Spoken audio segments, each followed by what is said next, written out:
So this is lecture 3, but we didn't finish up lecture 2. So I want to spend a few minutes to finish up lecture 2. Then we'll move on to lecture 3, which is about Verilog.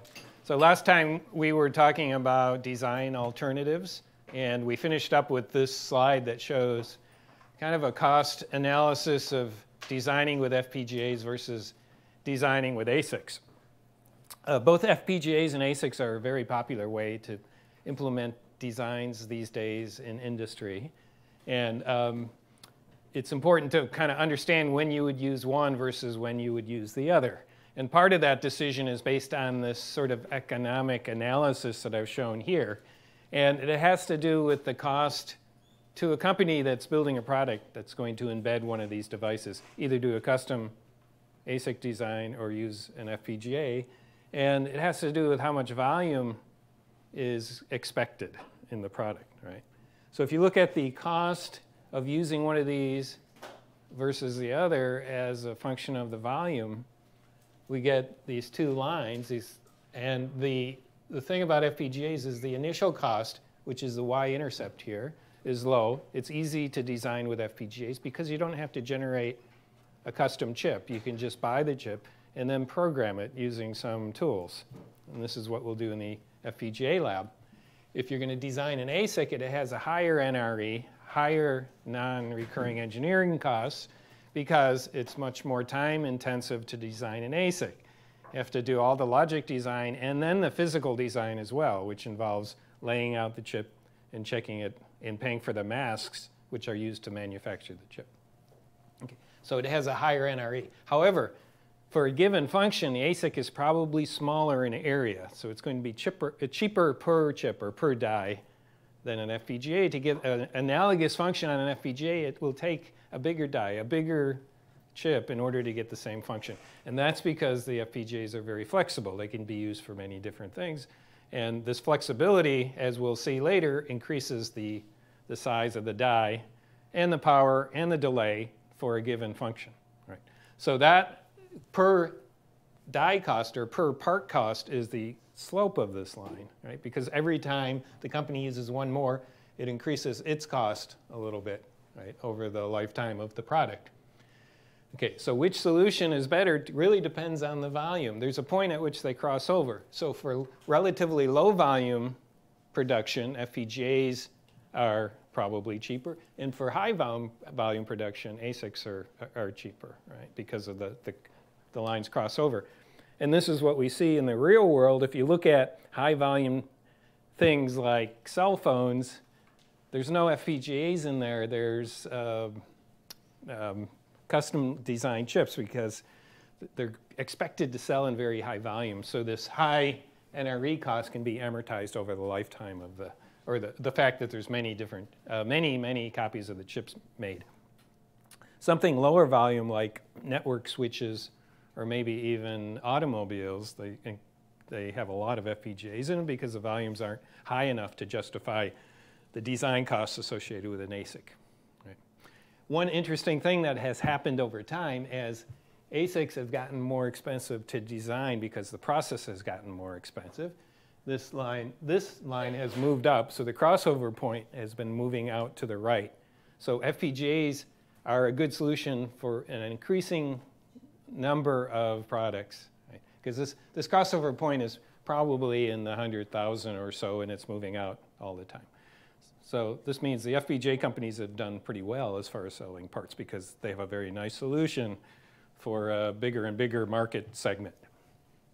Okay, so there's other reasons to choose FPGA as we'll discuss next week or the week after, but for now this is probably the main reason or the main analysis that companies do when they're choosing how to implement some functionality.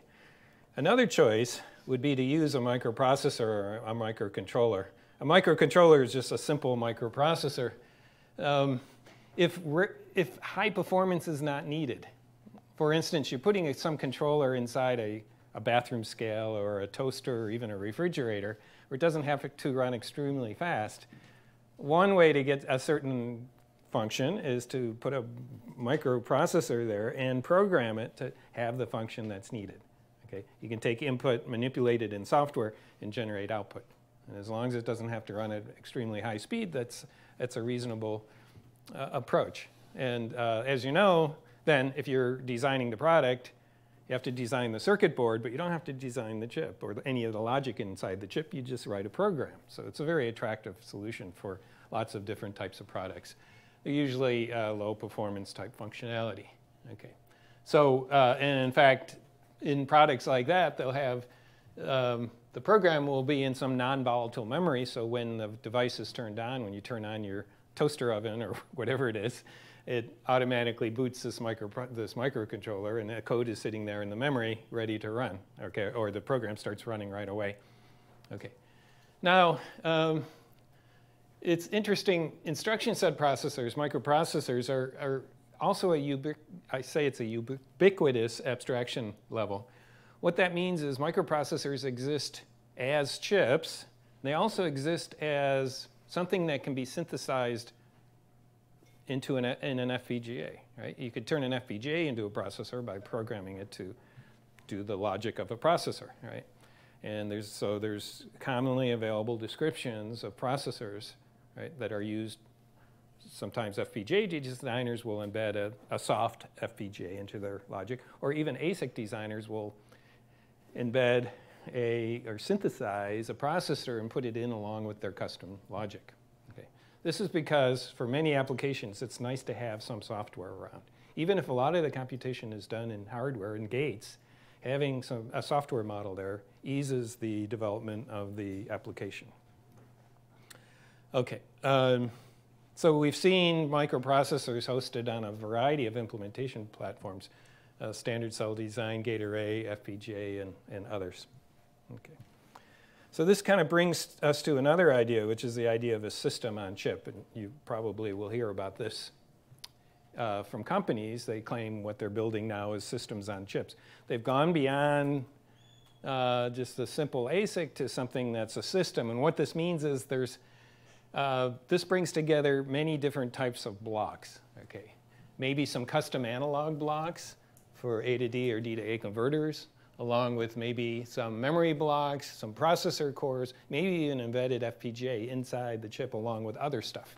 So it's this kind of heterogeneous mix of different types of blocks, which is a common way to build chips these days because the die areas are getting bigger and we can take more and more of the functionality that's needed to build a product and put it onto a single die. Right. Here's a nice example from a few years ago. This is the Qualcomm Snapdragon chip that they designed for use in cell phones. I don't think it was actually very successful, but they designed it, and it has in it some CPU cores, it has memory, has a digital signal processor for, I guess, audio processing probably, has a multimedia engine that does, I think that does kind of graphics processing, has a modem here, which is a radio for Wi-Fi, I think, and for LTE cellular, right? It has a display processor. So it has all these pieces. And these pieces are hooked together with some common wires. There's a USB block in there as well. So this is just the idea of system on chip. So, and the nice thing about it for designers at companies, they can buy predefined blocks. So you might, from a third party, buy a modem that is designed and ready to go and known to be working correctly. Or from a company like ARM, which is a company that sells RISC processors, you could buy either a hard block, which is a pre-designed piece of silicon that you could drop into your design, or a synthesizable core, which then can be synthesized along with the rest of the design. Right. So it has kind of created an industry of small companies that specialize in designing certain kinds of blocks. Right. There's companies that make modems, there's companies that make DSPs, there's companies that make USB blocks or other memory, or other kind of input-output blocks. Yes? What's the difference between hard and synthesizable? Yeah, so synthesizable will be in the form of a hardware description language like Verilog, which we're going to talk about later today, or VHDL. It's a generic functional description, then it has to go through the tools to generate the logic gates and the layout for a particular process. A hard block would be a block that comes with the layout already done. Right? So if I was designing a chip in a 7 nanometer process and I wanted to get a hard block, I could buy a hard block that's already pre-synthesized for 7 nanometer, drop it somewhere in my design, and then hook my other pieces up to it, rather than going through the synthesis path. Right? Hard blocks would be more common, like very custom blocks like analog blocks and things that a digital designer wouldn't want to have to mess around the layout with because it takes special skills. A to D converters, input-output connections, those kinds of things would typically be a hard block. Okay, so there's more stuff in the slides which I'm not going to cover. You can look at them. We'll get to some of this later. It's basically more details about the ASICs and how the ASIC flow works. Those of you who are taking the ASIC lab will definitely get a lot of this, and I'll touch on some of these other points later in the semester. Okay, so what I'm going to do now is switch over to lecture 3, which is the main topic for today.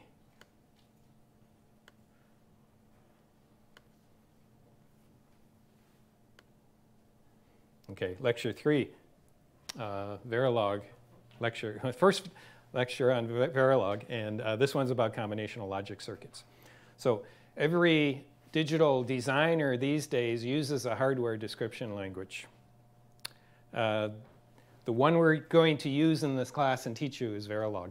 It's the one we use in the labs. Also, it's very popular, and I'll explain a little more later why we chose Verilog. So what we'll do is we're going to have an overview of hardware description languages and then a simple introduction to Verilog. Learning Verilog is kind of like learning a programming language, but it's a little different because you have to kind of learn how to do hardware design, because what it does is describe hardware. Ideally, what we would do in the class is teach hardware design first and then teach you Verilog. But the labs are starting up, and people in the labs are we're using Verilog in the lab, so we've kind of moved the Verilog discussion to the beginning of the semester. So really what that means is you're going to have to learn some Verilog and hardware design at the same time. Maybe it's not a bad thing, but I like to keep the two kind of separate in my mind. It's better if you do kind of make a distinction between the code that you write and the circuit that you want, and I'll say more about that later. Okay, hardware description languages. So where did we get? I'm going to give you a little bit of a historical view on this first. So design entry. This is the process of entering a design. Once you figured out what you want to build, how do you describe it to the system so you can get the benefit of the tools that help you implement it? Right. In the old days, we used to use schematic entry and editing. Right. Here's an example of a schematic editing tool, which lets you, it's kind of like Illustrator or Visio or one of those other tools that you may have used for doing drawings, except it has special symbols in it and a special knowledge about circuits. Right? So maybe when you use SPICE in 16, well, if you, for the homework this week, you had to use LT SPICE, which has a graphical editor like this. So you understand the concept. In the old days, we did all digital design this way too. So if you wanted some particular function, you'd pull logic gates out of the library and you'd plop them down and you'd hook them up together, and you could create this as a leaf or as a cell in your hierarchy, and then you could make instances of that and build up your circuits that way. Okay, this used to be the standard probably back in the 70s and before, early 80s. It was used in 150, this course, the predecessor to this course, in 141, which is also the predecessor to this course, up until 2002. It's kind of nice because schematics are intuitive. They are easy to look at. Sometimes you can just look at the circuit and kind of understand what it's doing. And it kind of matches this idea about using logic gates that we talked about last time. It's also somewhat physical. This implies some physical implementation. You can imagine that somewhere on the surface of the chip, there's 3 AND gates and an OR gate and a couple of inverters, and they're wired together that way. All right, so it's kind of close to the physical implementation. It does require a special tool right? And some of these tools would only run on one operating system and not on another, so it's kind of awkward. The big thing about schematics, though, is if you're designing a very large circuit, like a microprocessor that may have hundreds of thousands of gates, it's hard. Your schematics can get pretty messy. You either put a lot of stuff on one page and then it's hard to read it, or you have lots of levels of hierarchy and then it's kind of hard to understand because the hierarchy is so deep. Right? So it can be confusing and difficult to follow for large designs. It's still used for PC board, printed circuit board design, interestingly, because printed circuit boards tend to not be very complex. I mean, there may be a few hundred parts, maybe 1,000 parts, but not a million parts. Right? So it's manageable. And people who debug printed circuit boards like to be able to look at the schematic and kind of trace on the board what's happening. We tend not to debug our integrated circuits that way because you can't actually probe the actual circuit because everything's too small these days. Right.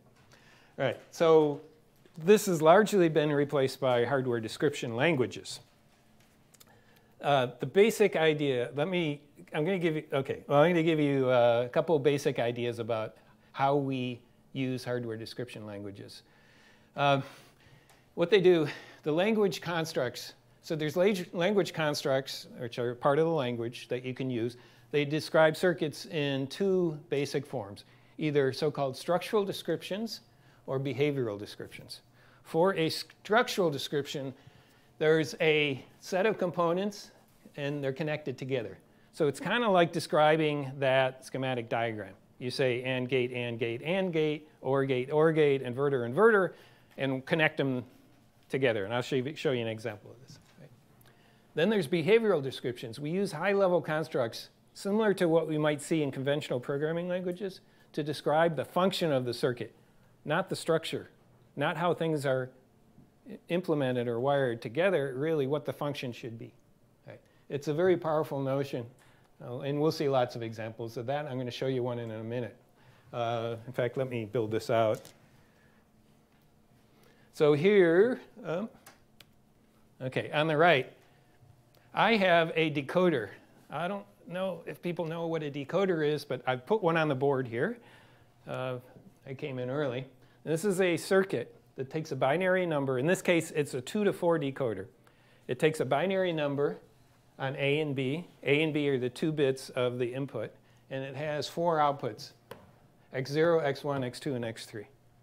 And what this does is does a mapping. If the input is 0, 0, then this output is a 1 and the rest are zeros. If the input is a 0, 1, then this output is a 1 and the rest are zeros. If the inputs are 1, 0, that output x2 is a 1 and the rest are zeros. And if the 2 inputs are a 1, then x3 is a 1 and the rest are zeros. We call it a decoder because it's like it's decoding this binary code into, I call it one hot code. But what this means is there's only one output is ever a 1 at. Only one of these outputs is a 1, and the rest are always a 0. And which one is a 1 indicates what the particular input pattern is. It's looking for this pattern, and it's telling you which pattern it found. Right? The standard way of implementing it is shown here with 4 AND gates, one AND gate for each output. And what we do is we just take the 2 inputs, we invert them, and send the inverted version along with the non-inverted version down here. And then we just connect up these AND gates as shown here. So you can see this inverter, this AND gate that generates x0 is connected to A bar and B bar. So that means if the input is 0, 0, these 2 signals are a 1, and the AND gate will generate a 1. Everything else will generate a 0. Right? Likewise, if the 2 inputs are a 1, that'll be a 1 there. The A line, the B line will be a 1. That's what's wired up to this AND gate, and therefore that AND gate will generate a 1 on output, and the rest will be a 0. Okay. So we'll get back to decoders later when we're talking about microprocessors because we use a similar technique for searching for given instructions and knowing what to do for a given instruction. We'll look at the opcode and decode the opcode. All right, so if you wanted to build this and describe it in a hardware description language, well, here's 2 ways of doing it. This is a made-up fake language. This is not Verilog. I just made it up because it's convenient and I didn't want to get into Verilog yet. there's two ways of doing it. There's a structural way, and what we would do there is basically build a schematic diagram, but build it textually, where we instantiate the gates. So you can see here I have 4 AND gates and 2 inverters, just like I've drawn on the board there. And then I have a couple extra wires which are used. There's the inverted versions of A and B, which I kind of declared here because we need those. And what the first inverter says is take B, invert it, and the output is B bar. The second inverter says the output is A bar and the input is A. So we use what looks like parameters or arguments to these things to describe how to connect them together. And then this B bar, you can see it gets connected to this input on the AND gate. There's the output of the AND gate. And B gets connected to that input and on that gate. So if you trace this through, you should see that it exactly matches the schematic diagram I put over there on the board. So that's a structural way to do it. We describe a set of components and how they're wired together, and that gives us the functionality that we want. A behavioral way to do it would be to just describe the behavior, the function, right? So here, again, I have the outputs and the inputs the same, but the body of the function, or the body of this block, is different. I have a case. Case is like switch in C, or what's it called in Java? Or whatever, or Python. What's a Python case statement or switch? What is it? Can't hear you. There is none? There's no switch or case in Python? Okay, in Java then it's, you all know Java, right? What's it in Java? I forgot. Switch? Okay, so you know what I mean. Okay, so switch, case, I think in C it's called, C is called switch too.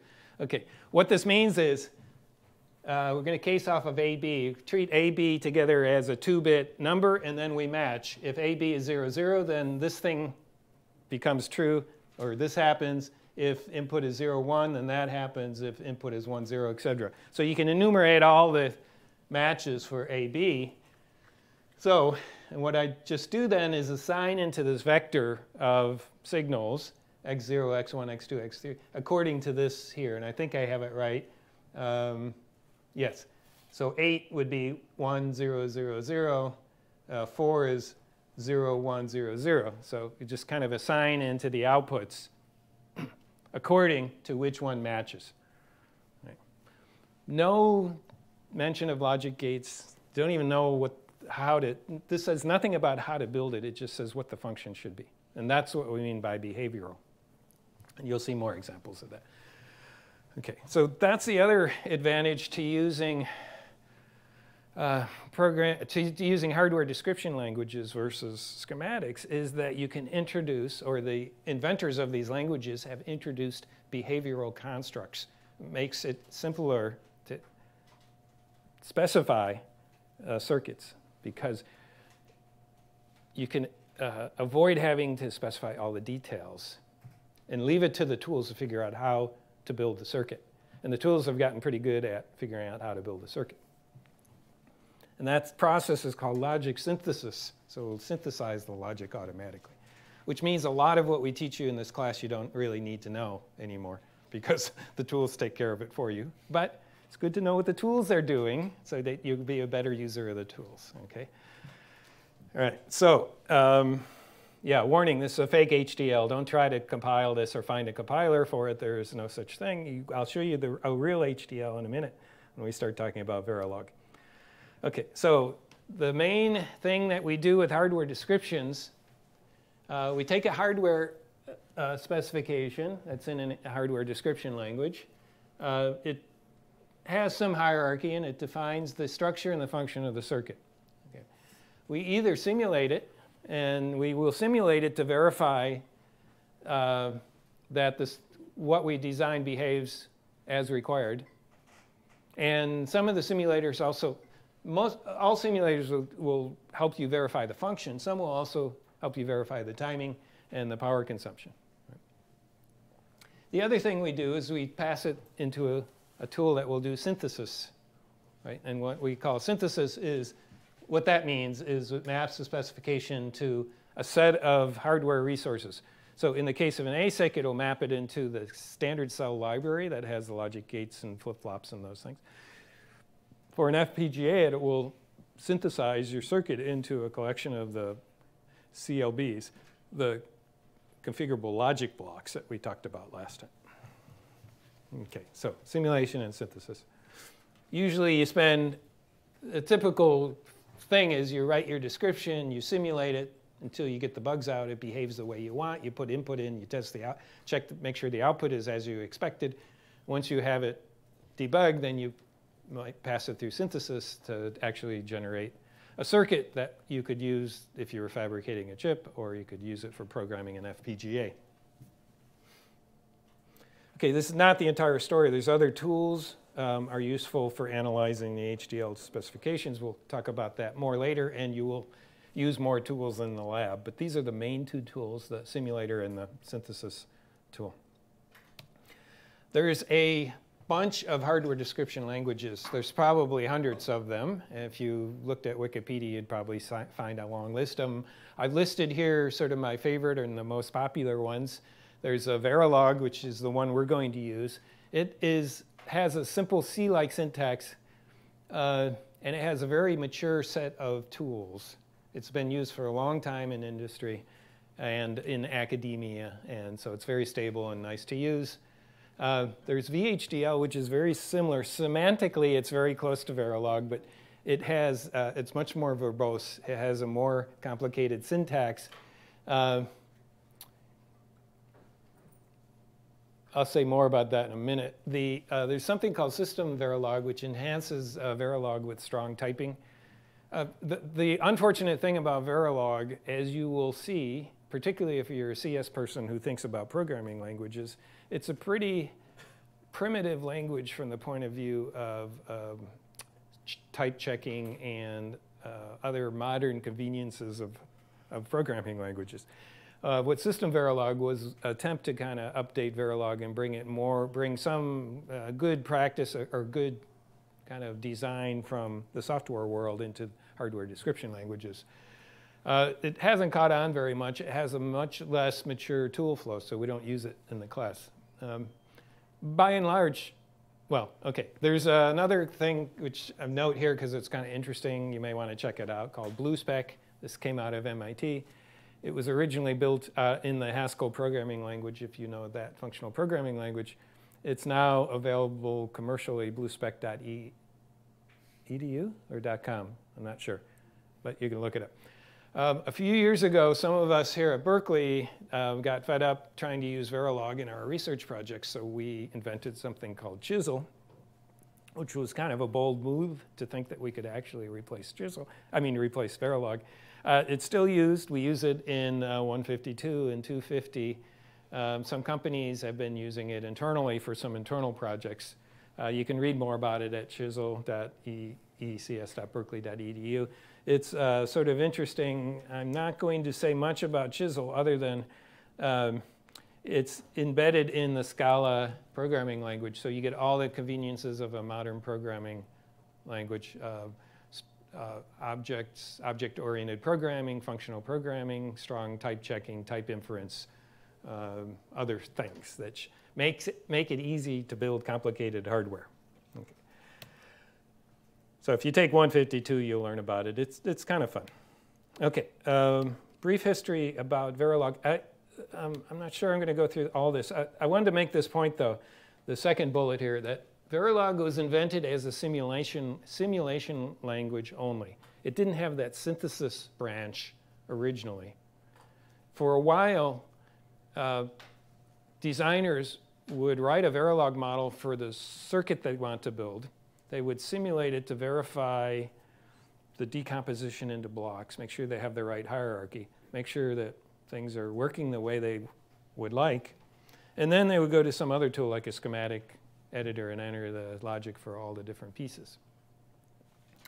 And then somebody had the brilliant idea, well, we have this language we're using for simulation. Why don't we write tools that can turn that directly into logic gates? Most of that work was done here in Corey Hall on the 5th floor in the computer-aided design group, where they worked on tools that could do logic synthesis, could start from behavioral or Verilog level descriptions and figure out the optimal or the near optimal or at least a very good set of logic gates that will implement a particular function. Right. So that was, that's what happened. That's why it moved from being a simulation language to a synthesis language.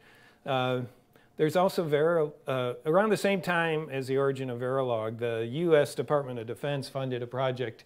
It was called the Very High Speed Integrated Circuit Project, and coming out of that research initiative was another language called VHDL. It was actually, it's a double acronym. The V in VHDL stands for VISIC, and the HDL is hardware description language. So it was the VISIC hardware description language. It was in the public domain, and it started growing in popularity. This kind of scared the advocates of Verilog, which was this company that owned it. So Cadence, they opened Verilog, put it in the public domain in 1990. It became a public thing. And then IEEE Working Group standardized it and ratified the standard 1394 Verilog in 1995. We use an updated version of the standard 1364 2005. So that's kind of the latest substantial change. So if you're going to look this up, make sure you're looking at the right standard. It's the choice it's the language of choice for most Silicon Valley companies that I know about because of the high quality tool support, and its similarity to the C language, C syntax. It's easier to learn than VHDL. VHDL is still popular within the government, in some countries in Europe, in Japan, and in some universities. The truth of the matter is most major CAD frameworks, tools support both.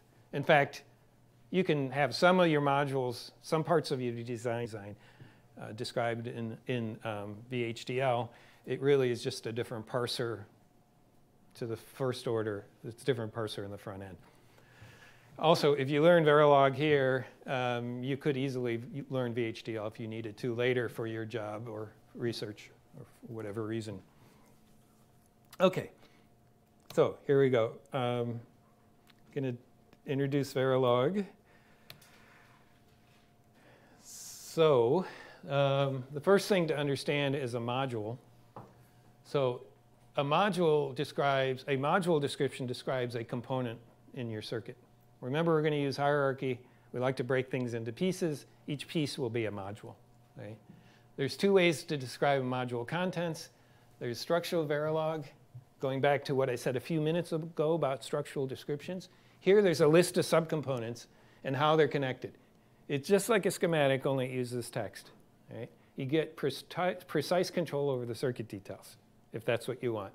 But it could be tedious to write it this way. Then there's behavioral Verilog. Here we describe what a component does, not how it does it, not how it's made. Right? It may be simpler to write than structural descriptions. In most cases, it is. It is synthesized into a circuit that has this behavior. So you're relying on the tools to do logic synthesis for you, right? And you may not get exactly what you want, but if you don't want that, then you may have to fall back to a different style of description, maybe a structural description. And the results are only as good as the tools. But like I said, the tools are pretty good these days. So what we do is we build up a hierarchy of modules. Modules, it's kind of like object-oriented programming, where you have class definitions and instances of objects, right? And then you can build a hierarchy. Same thing, we can build a hierarchy of modules. The top level module is your entire design, or the environment that you're going to use to test your design. It's quite common a common situation is you'll design a module. Under that, inside that, you instantiate other modules, and inside those other modules, you instantiate other modules. That's what builds the hierarchy. The top one will be your design. Sometimes you instantiate that inside another special module, which is used just for testing. It will provide inputs and check the outputs and make sure it's correct. A common approach is to use behavioral descriptions for the leaf cells. If you think of a design like a tree, we have the root, and then you have successive refinement of your design all the way down to the bottom. Those bottom modules that don't have any submodules in them or instantiated in those, we'll call those leaves because they're like leaves of the tree. It's quite common that those leaves will be in behavioral, and then we'll use structural to build up the hierarchy. We will see lots of examples. All right, so modules define the circuit components. Instantiation defines the hierarchy of the design. So let's look at an example. Here's a module definition. I've left out the body of it. What we're seeing here is just kind of the signature and the declaration of what we call ports. So there's some keywords here. One keyword is module, and the other is end module. So that kind of brackets the beginning and the end of the definition of this module. We have a name which you can choose what you want. And in this case, I'm calling it adder cell. I'm going to build a cell that is one part of an adder. Okay. In this case, it'll be a one-bit. It's a one-bit adder. It takes 2 bits and carry in and produces a sum and a carry out. You should remember this from 61C. So this name, there's different naming conventions. I just like to use underscores. Some people use camel case, which is uppercase, lowercase, and uppercase, et cetera, et cetera. You can kind of do what you want there. This is the port list. This paren with these names, it kind of looks like arguments. They're not really arguments. It's a list of connections. So what we're doing here, when we define this module, it's like we're making a box, and it's going to have some details inside. And on that box, what we're saying in this case is this box has these connections to the outside. It has an A connection. It has a B. Has let's make it C in. And then it has S, and it has C out. Okay, that's what the port list says. The ports are the connections in and out of this module. And then below it, we declare what the type of the ports are. So we have 3 input ports. This means signal is coming in, logical signal is coming in on A, B, and C, and it's going to generate these outputs, S and C out. Right? Eventually, this will be filled in. There'll be some other components in here, or there'll be some logic gates in here. There'll be something in here that is the means to produce those 2 outputs based on these inputs. And maybe it has some memory in there, but right now we're not going to have any memory in here because we're just talking about combinational logic circuits. Okay, so these are the port declarations. And then there's a module body, which I'm not showing you right now. I'll show you some examples in a minute. Once you have defined that, once this is declared, as it is here, then we can use it. Let's say we're going to use this as, so the idea here is I want to build an adder. I'm going to have one module that I can instantiate multiple times in order to build my adder. Let's say I want to build a ripple adder. This is one stage of the ripple adder. It's what we call a full adder cell, right? So I can instantiate this module inside another module. So here I'm defining another module called adder. And we're going to instantiate adder cell. And the way we do that is we just put this word, the name that we gave the module, we put the name here, and then give it an instance name. Okay? So the instance name in this case is going to be AC1. This is this particular instance of that adder cell. And then we have a port list here. And I don't know if I do this. Yeah. I'll get to more details later. But this is the idea of instantiation.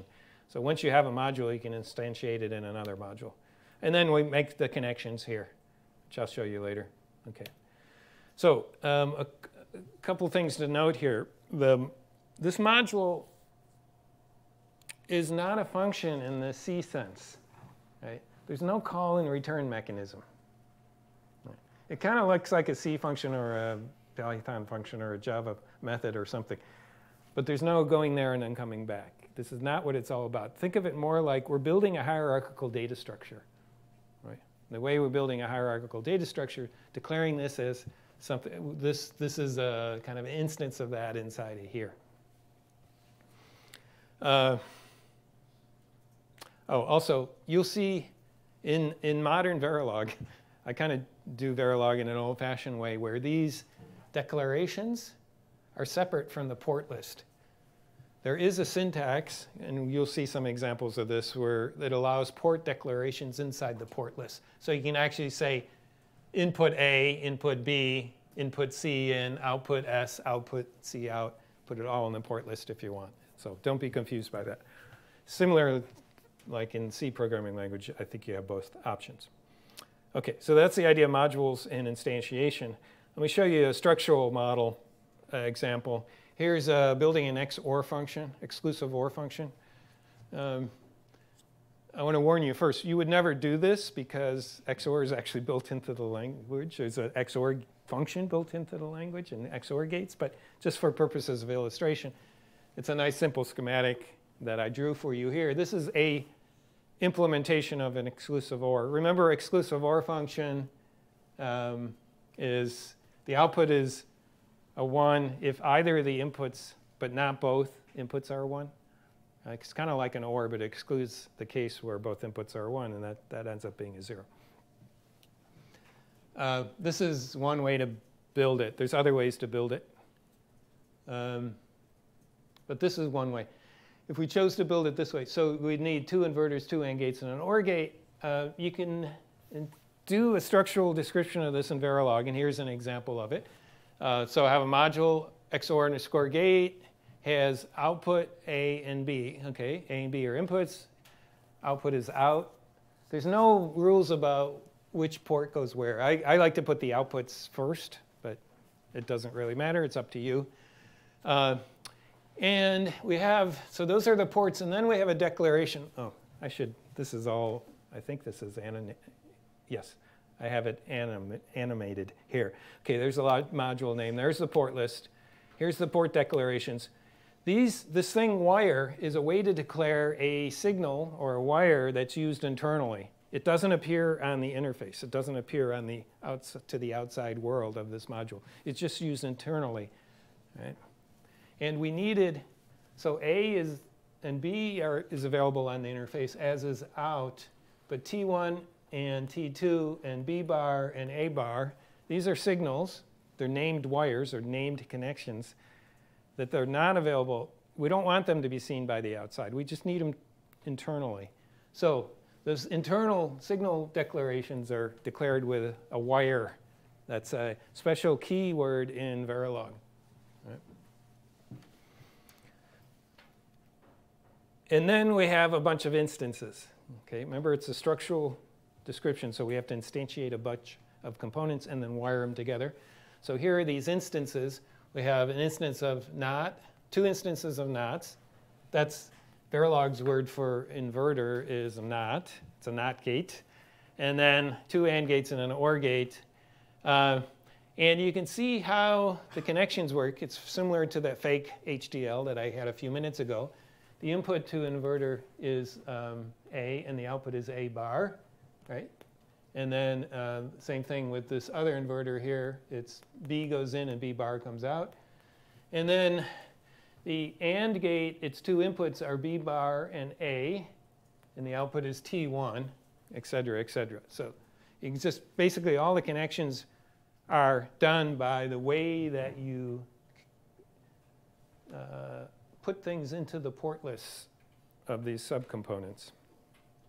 It's kind of like passing parameters. So these are built-in instances. Verilog has built-in logic gates for OR and AND NOT and NAND and NOR and XOR, even though here I'm showing you building an XOR. So these are the built-in gates. There's instance names, which correspond to the instance names that I put in my diagram there. And then here are the connections. The output is first for these built-in logic gates. So again, these instantiated gates are not executed. They're just sitting there in your design, and they get wired up. All we're saying is put one of these, whenever you instantiate this module, this XOR gate, instantiate all these logic gates and hook them up thusly, as I've shown here. Okay. They're active always. If you think about your circuit, once your circuit is turned on, they're active always. They're not being called or invoked or executed. They're always active. If the inputs change, the output change, right? Okay. So XOR gate's already built in. You wouldn't really do this.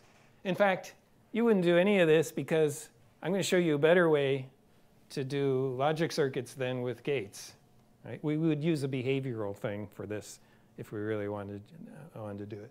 And I'll show you why. There's a really nice shorthand for specifying Boolean expressions or logic circuits. But you get to see the idea here. OK, so here's a structural example of a 2-to-1 multiplexer. I didn't talk about multiplexers. Multiplexer is a really important circuit.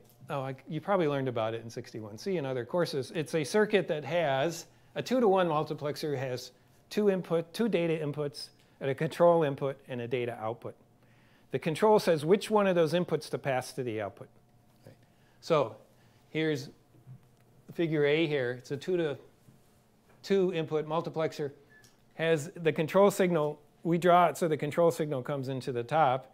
If the control signal is a 0, it chooses this in 0 and lets that pass to the output. If the select is a 1, then it chooses this in 1 input and lets that. So it's a way to make a choice. We take a signal from here, or we take a signal from there. It's the hardware equivalent of an if-else. Right? If select is 1, then out is connected to in 1. If select is 0, then out gets connected to in 0. It's very useful. We're going to use it a lot all over the place because it is like an if-else. So anything that's kind of data-dependent, steering of data, we use a multiplexer. This is one. We're going to look at lots of ways to build that this semester, but this is one way to build it using simple logic gates. And you can see how this circuit works. If select is a 0, then it sensitizes this first input, the top AND gate. Right? If you set one of the inputs to an AND gate to a 1, then the output is going to be just the value of the other input. Right? If you think about what an AND. Here. I'm getting blank stares.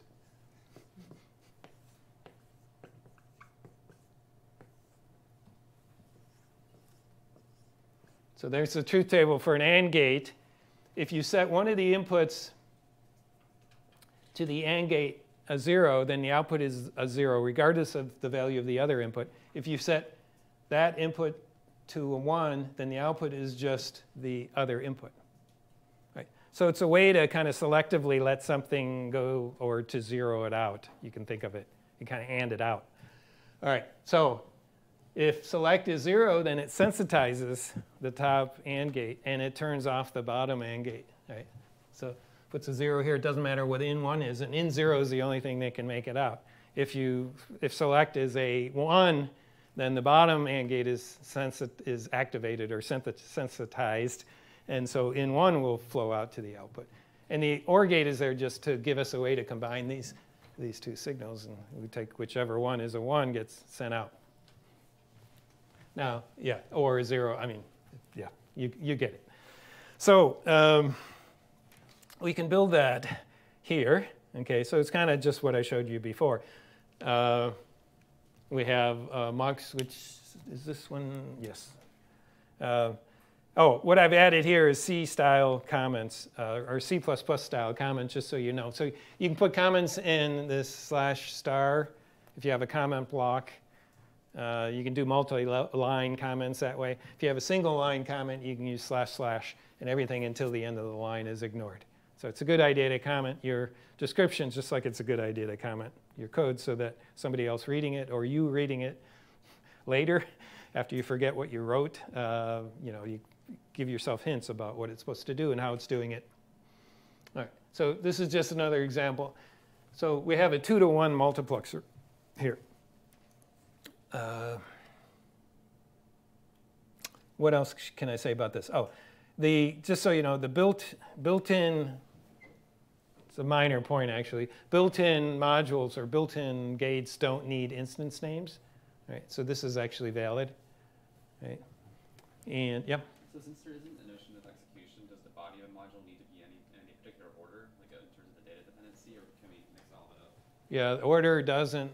order rarely happens. There is one place later where it does. I'll tell you about it. But for structural description, order makes no difference. Yeah, because you can think of, imagine the tool that's elaborating this, meaning after it parses it, it's going to build an equivalent circuit for you. It's just kind of instantiating these things. It doesn't matter what order eventually they go all instantiated, and eventually they all get wired together. Okay, and then multiple instances can share the same master name, as I've shown here. Okay, all right. And just so you know, built-in gates can have more than 2 inputs if you wanted to. That's why the output is the first argument. So then you can arbitrarily string together or string more inputs. OK, so I'm going to show some hierarchy, though. OK, so let's say we want to build a 4-input multiplexer. It's the same kind of circuit. Instead of choosing between 2 inputs, it chooses between 4 inputs. In order to control which of 4 inputs to choose, we need 2 bits of control, right? The control typically is in a binary, encoded as binary. So if the select input 0, then we select in 0. If the select input now takes 2 bits is 3, which would be 1, 1, that's going to select the in 3.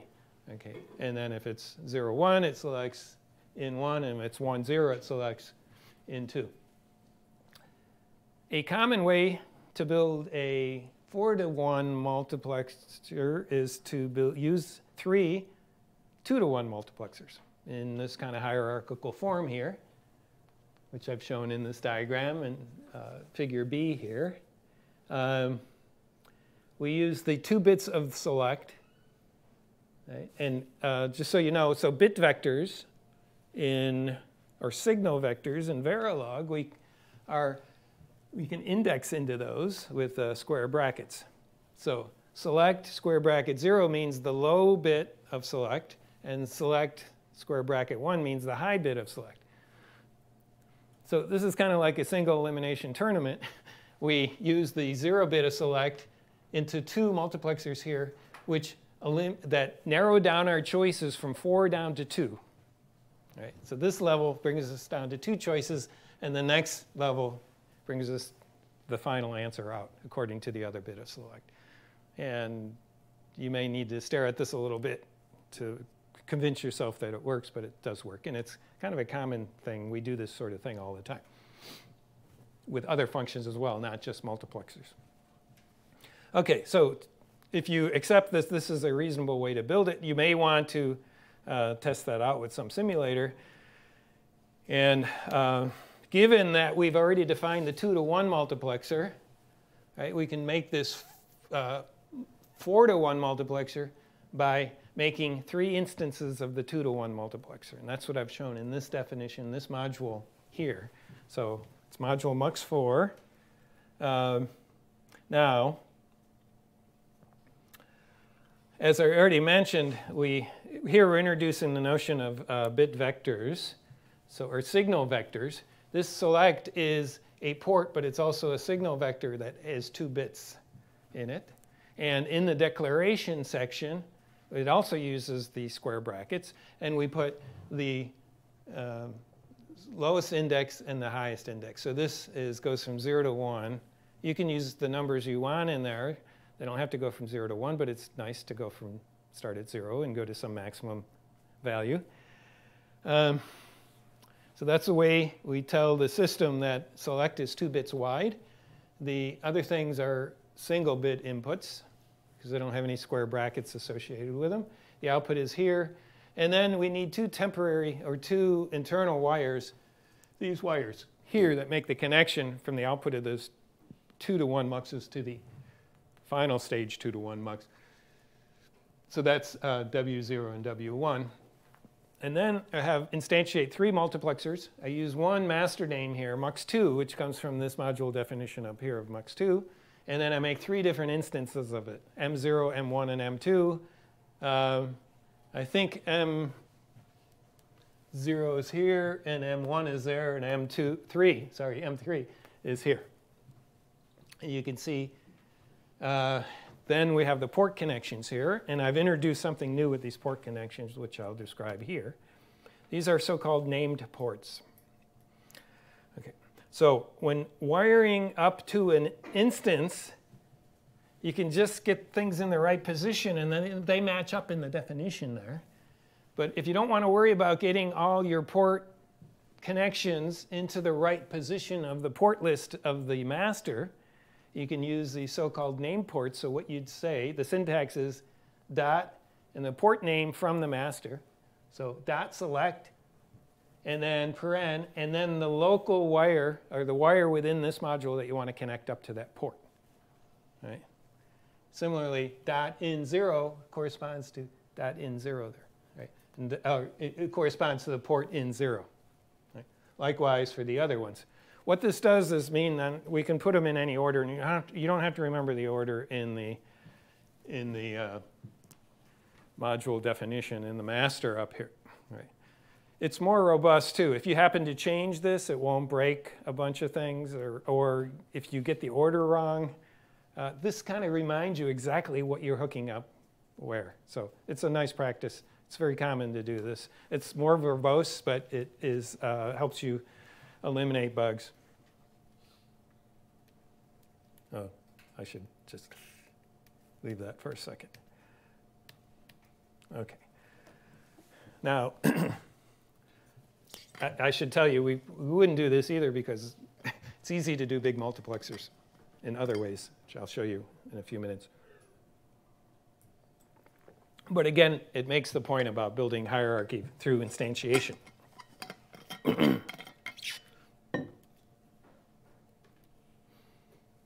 Okay, so that was all structural. Now we're going to talk about, we'll start with a simple behavioral model, and I'll talk about some behavioral stuff. Okay, so here's module foo. It has an output and 2 inputs. And inside it, it has this statement called a continuous assignment.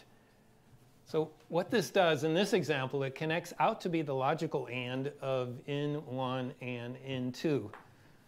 This ampersand is the Verilog symbol that says AND. And it's a bitwise AND, which we'll talk about later, but just think of it as like an AND gate right now. So this effectively is saying, let out be the AND of in1 and in2. And in practice, it probably means there's going to be an AND gate or an AND function implemented in the hardware somewhere. You can see it's a lot simpler to do it this way than to actually instantiate logic gates. So as I said, it's a shorthand for AND. The continuous assignment has this keyword assign, right? And we call it continuous assignment because it continuously happens. It's just like wiring up an AND gate.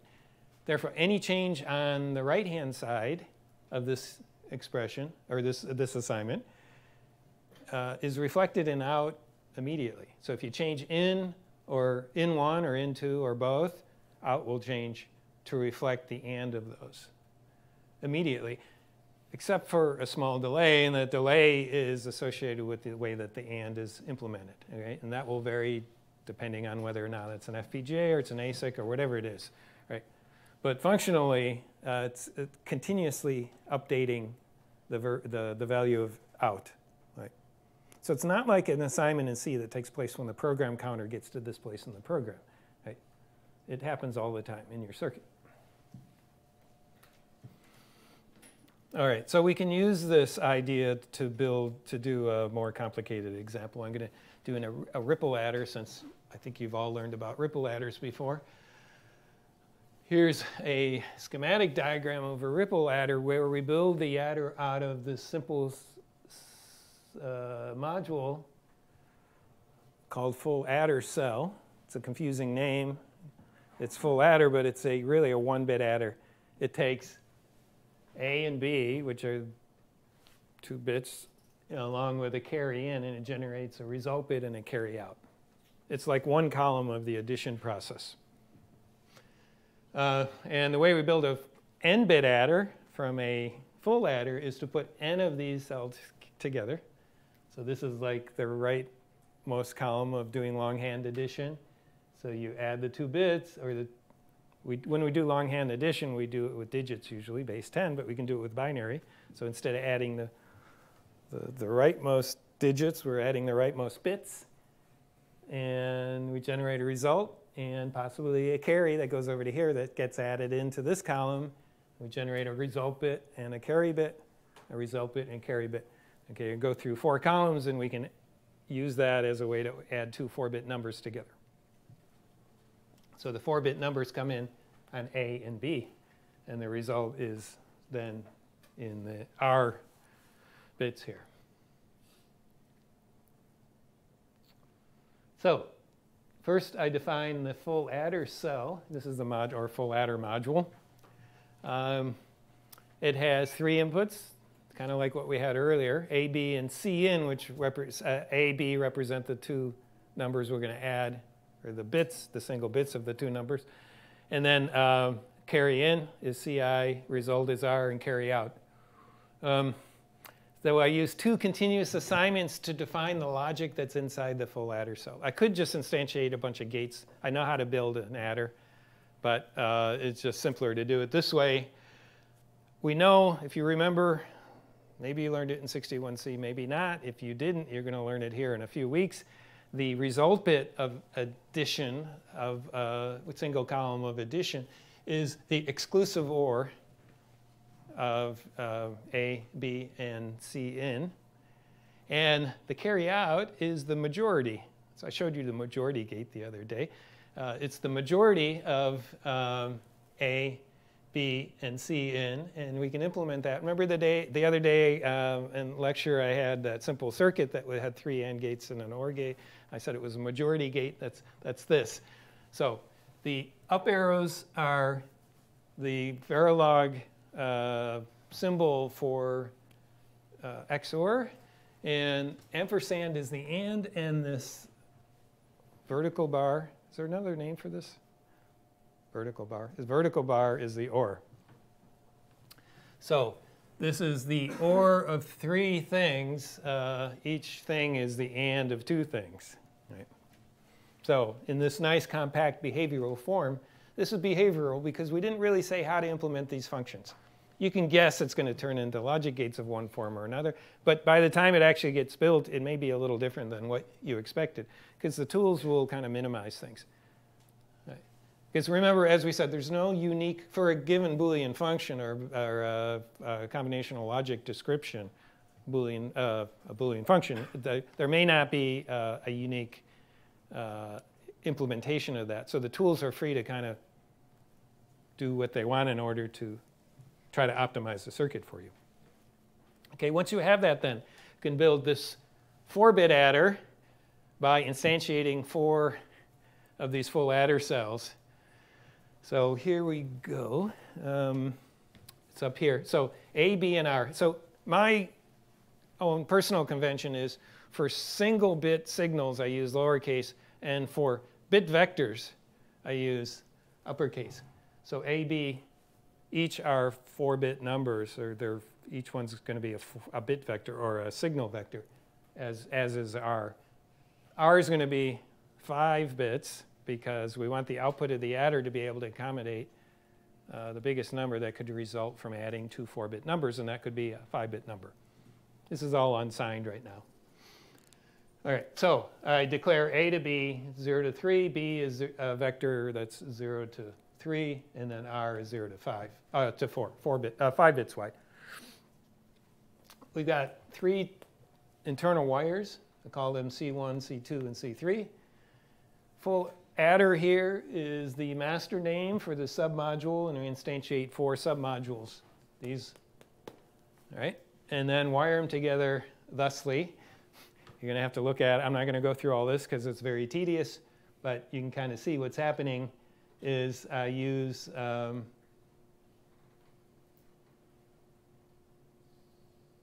those wires, okay, and also connect up the input ports and the outputs. An interesting thing here is the carry in to the first full adder If we're just adding, we want that to be a 0, right? So here's that 0 here. This is a literal, it's a constant 0. I'll say more about that in a minute, how we specify that in Verilog. And what else is interesting here? Oh, the carry out of the last full adder, which should be .co, that connects to R of 4. So that's the top result bit. Right? The R of 3 is this right here, R of 2, R of 1, R of 0. Okay. Questions on this? This is the most complicated description we've seen yet. And having seen all this, I'll tell you we would never do this either because there's a plus operator in Verilog, which allows you to just add two bit vectors together, signal vectors together. But if you really want a ripple adder, and you're not sure what you're going to get when you do that, though, right? The tool will choose, I'm going to do a ripple adder, I'm going to do something else for you, some other kind of adder. We'll talk about lots of adders this semester later on, right? But if you really want a ripple adder, this is the way you would do it. Now, okay, so along with these continuous assignments, so I introduced a few other operators. So there's a very rich set of operators, and they're summarized here. I'm not going to go through these. I mainly wanted to show you you can look up a table of these when you need them. It's pretty much everything that you would expect plus more that you probably never thought of before. One word of caution, there's two different kinds of ands. There's a bitwise and there's a logical and. When we say logical and or Boolean and, it takes the and of two things that are supposed to be true or false, right? So that's the idea of logical in Verilog. It's something that takes on a true or false value. You use it along with if then else's, for instance. Versus this kind of and, which is a bitwise.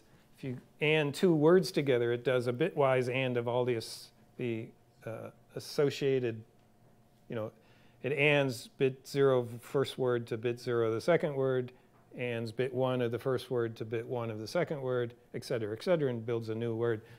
Right? If those two words happen to be just a single bit, then it's just like an and gate.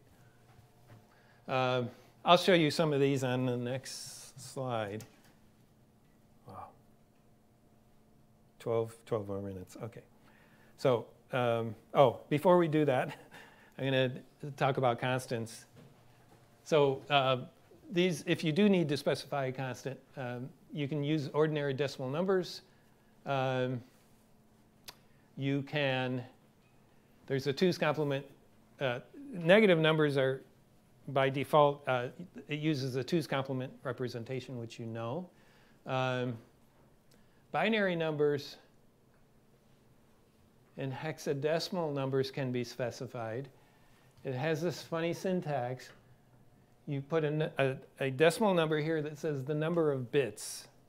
See, it's unlike normal programming languages, there's default sizes. You have, like in C, you have int, which is usually 16 bits, and short int, which is sometimes 16 bits. And you have floating point. Here, everything more or less is bit vector, so you have to specify the width of the word. So that's what this part says. It says, example in this case, it says 12-bit wide constant. It uses a single quote, and then the base, B for binary. And then you just list all the digits. Remember, this is a constant. And in this case, you can use underscores in here, too, to make it more readable. Because the inventors of Verilog realized that very long strings of ones and zeros are kind of hard to read. So you can use underscores to kind of break it up the way you want. So here's a 12-bit constant specified in binary. Here's a 12-bit number specified in hexadecimal. Remember, this number out here specifies the number of bits in the constant, not the number of digits, right? It's not 12 hexadecimal digits. You need 3 hexadecimal digits to make up a 12-bit number, because each hex digit has 4 bits in it. Okay. So this is the same way to say this, is this is 6, and this is 4. and that's 0. Or you could just use a decimal number if that's more convenient. Okay. By default, the values are unsigned, but you can get signed. When you declare something, if you use the keyword sign, then you get it'll be treated like a 2's complement number, and this could make a difference when you're doing arithmetic operations, as you'll see later. Okay, so I wanted to show you these examples because this is very telling. Okay, so these are a bunch of assignments. I'm going to go through these because they illustrate some of the interesting operators that are available in Verilog for these continuous assignments. To do that, assume I made these declarations up here. So I'm going to declare the wire 4-bit, these 4-bit signals, A, X, Y, R, and Z, an 8-bit signal P, called P, and then we have R, A, C out, and C in, which is a single bit. All right, so the first one we're going to look at is assign R gets this thing. Okay, so what this is bitwise Boolean operators. So R is 4 bits wide, X is 4 bits wide, Y is 4 bits wide, Z is 4 bits wide, but we can still do these kind of bitwise operators on them. So what it will do is build a circuit that takes, the tilde is the inversion, so it does the 1's complement, inverts all the bits of Z, ands it with all the bits of Y in a bitwise way, and then ORs it with the bits of X, and the result holds that. The result then is in R. This next operator is a reduction operator. You may probably not have seen anything like this before.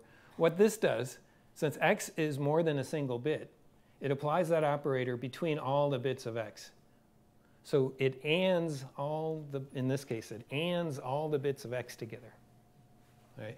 So if X were, for instance, 0, 0, 1, 0, the result of this would be 0. If X were 1, 1, 1, 1, the result of this would be 1, because it's the and of all those ones. Right? So it's a nice way to get, it's a reduction. We're reducing all the bits of X down to a single bit using some particular operator. This one, one of my favorites, is a conditional operator. If you know C or C++, there is a conditional operator that looks very similar to this. What this says is R takes on the value of X if this is true, otherwise it takes on the value of Y. What's in here is something that we're doing a comparison using equals equals. So comparing A to 0. So if A is 0, then R takes on the value of,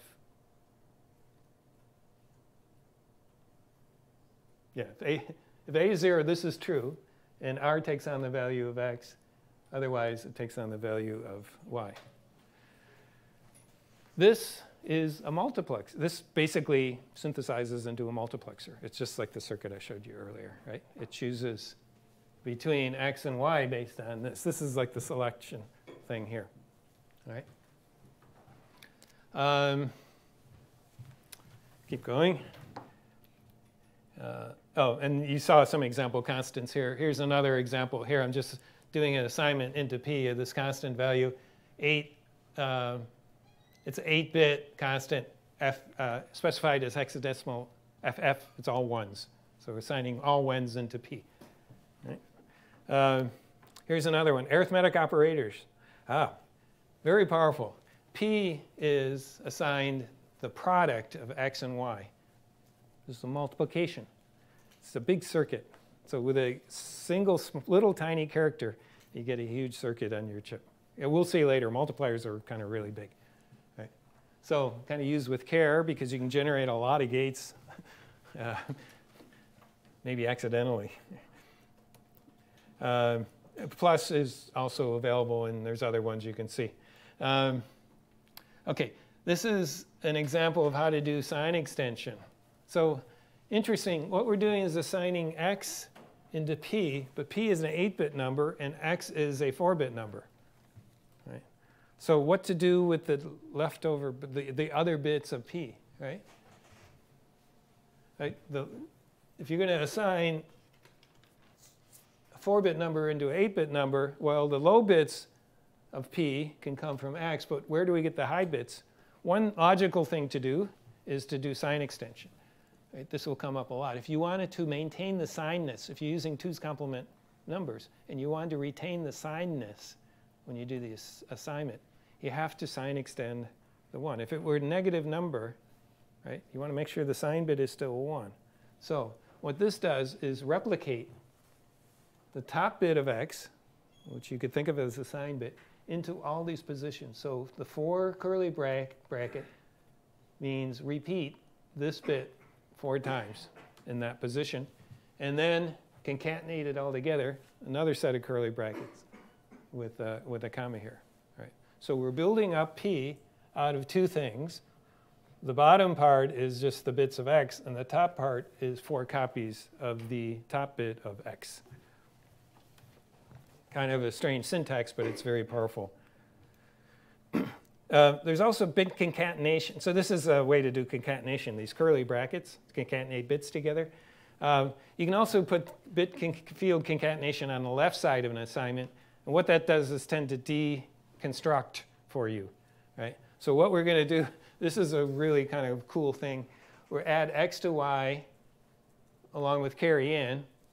And we're going to get a 5-bit thing.